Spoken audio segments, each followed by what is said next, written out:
السلام علیکم ورحمۃ اللہ وبرکاتہ۔ غزوہ بدر 17 رمضان المبارک 2 ہجری اسلامی تاریخ کا وہ عظیم اور تاریخ ساز دن ہے جب اسلام و کفر اور حق و باطل کے درمیان پہلی معرکہ آرائی ہوئی۔ حق و باطل کے درمیان فرق کھل کر سامنے آیا اور اللہ تعالیٰ نے اپنی نصرت کے ذریعے مسلمانوں کو فتح مبین سے نوازا۔ اس دن مسلمانوں نے ثابت کر دیا کہ اگر ایمانی کیفیت اور اللہ پر پختہ یقین ہو تو جنگیں اسلحہ، ٹیکنالوجی اور افرادی قوت سے نہیں بلکہ ایمان اور کامل یقین سے جیتی جا سکتی ہیں۔ ہجرت کے دوسرے سال جب کفار کے 1000 کے لشکر کے سامنے خاتم النبیین حضرت محمد مصطفیٰ صلی اللہ علیہ وسلم نے اپنے 313 وفادار صحابہ اکرام کو لے کر میدان بدر میں تن تنہا کھڑے ہو گئے، بے سر و سامانی کے عالم میں دین اسلام کے سرفروش وقت کی سپر طاقت سے جا ٹکرائے اور اپنے ایمانی جذبے کے ذریعے کفار کو شکست فاش دے کر قیامت تک کے لیے دین کا پرچم بلند کر دیا، اور بدر کی فتح نے مدینے کی اسلامی ریاست کو استحکام بخشا۔ رسول اللہ صلی اللہ علیہ وسلم جو خود اس معرکے کی قیادت کر رہے تھے، آپ نے اپنے تمام ساتھیوں کو میدان جنگ میں جمع کیا اور اللہ سے دعا اور رجوع کرتے ہوئے کہا، اے میرے مالک، اے میرے اللہ، میں نے تیرے دین کی خاطر تیرے ان کمزور بندوں کو جمع اور تیار کیا ہے۔ یہ بظاہر بہت کمزور اور لاغر ہیں، لیکن تیرے دین پر مر مٹنے والے اور اپنی جان مال اسباب لٹانے والے ہیں۔ اے میرے رب، تو کمزوروں کو قوی طاقت عطا کر، تو کمزوروں کو قوی کر دے۔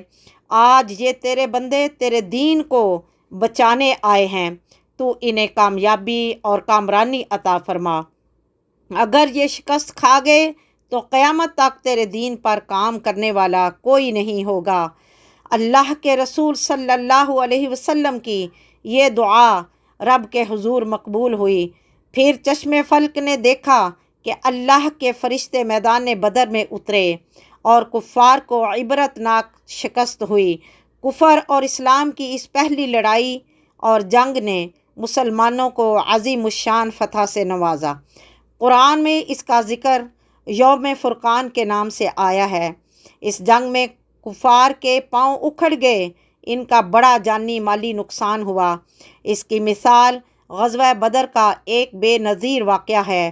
ایک طرف طاقت اور قوت کا پہاڑ ابو جہل تھا، جس نے اپنے آپ کو زرہ بختر میں چھپا رکھا تھا، اس کی صرف 2 آنکھیں نظر آتی تھیں۔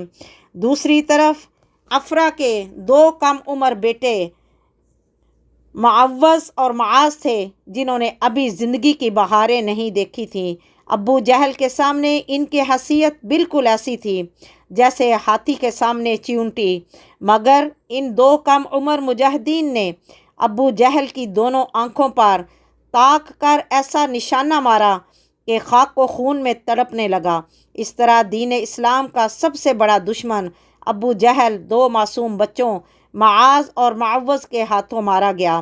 معرکہ بدر رہتی دنیا تک مسلمانوں کے لیے ایک سبق، ہدایت اور رہنمائی کا راستہ ہے۔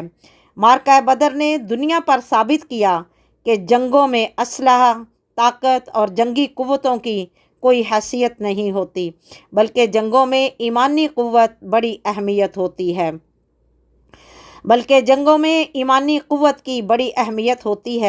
پختہ ایمان اور کامل یقین ایک ایسی قوت اور ایسا اسلحہ ہے کہ کوئی بارود اور ایٹم بم بھی اس کا مقابلہ نہیں کر سکتا ہے اور نہ اس کے سامنے ٹھہر سکتا ہے۔ غور کیجئے، معلوم ہوگا کہ ثابت قدمی کا انحصار حوصلے پر ہے، حوصلے کا دار و مدار طاقت پر ہے، اور قوت ایمانی وہ ملکوتی طاقت ہے جو جسم میں بجلی بھر دیتی ہے۔ حوصلہ بڑھاتی ہے۔ جس میدان جنگ میں مرد مجاہد دشمن کے سامنے ڈٹ جاتا ہے، اس طرح ایک ایک مجاہد 20 کافروں پر بھاری ہوتا ہے۔ بے شک اللہ رب العالمین ایک مچھر سے نمرود کی ہلاکت ہو جاتی ہے۔ آج کشمیر، فلسطین، افغانستان، شام، عراق، بھارت، برما مسلمانوں پر بدترین ظلم ڈھائے جا رہے ہیں۔ مسلمانوں کا خون ناحق پانی کی طرح بہایا جا رہا ہے۔ مسلمان آج دنیا بھر میں ذلیل و رسوا صرف اس وجہ سے ہو رہے ہیں کہ انہوں نے اپنے رب سے تعلق کو ختم کر دیا ہے۔ قرآن جو ہدایت اور رہنمائی کی کتاب ہے اور ہر دور میں اس کتاب سے رہنمائی حاصل کی جا سکتی ہے، اس نسخہ کیمیا کو ہم نے اپنے طاقوں میں سجا کر رکھا ہوا ہے۔ ضرورت اس امر کی ہے کہ قرآن کو کھولا جائے، پڑھا جائے۔ ضرورت اس امر کی ہے کہ مسلمان آج وہی جوش، جذبہ اور ولولہ پیدا کریں جو میدان بدر میں تھا، تو باطل کی تمام قوتیں آج مسلمانوں کے سامنے سر نگو ہو جائیں گی اور دنیا کی کوئی طاقت اور قوت انہیں شکست فاش نہیں دے سکے گی۔ دنیا کی تمام ایٹمی قوت، اسلحہ، جنگی ساز و سامان، لاؤ لشکر، میزائل ٹیکنالوجی، وائرس ہتھیار سے لیس ہے۔ دنیا میں آج جنگ لڑنے کے قاعدے اور قواعد بھی تبدیل ہو چکے ہیں۔ طاقت کی اس دوڑ اور کھیل نے ہمیں خود ہی اپنا دشمن بنا دیا ہے۔ دنیا کو امن اسلحہ گولہ بارود سے نہیں بلکہ اسلام کے عادلانہ نظام سے ہی حاصل ہو سکتا ہے۔ امت کے حکمراں آج اپنے ایمانی جذبات کی ترجمانی کریں تو اور ظلم اور طاغوت کے نظام کے خلاف کھڑے ہو جائیں تو اللہ تعالیٰ کی نصرت و مدد آج بھی نازل ہو سکتی ہے۔ آج بھی اگر ہو ابراہیم جیسا ایمان پیدا تو آگ کر سکتی ہے گلستاں پیدا۔ وما علینا الا البلاغ المبین۔ السلام علیکم ورحمۃ اللہ وبرکاتہ۔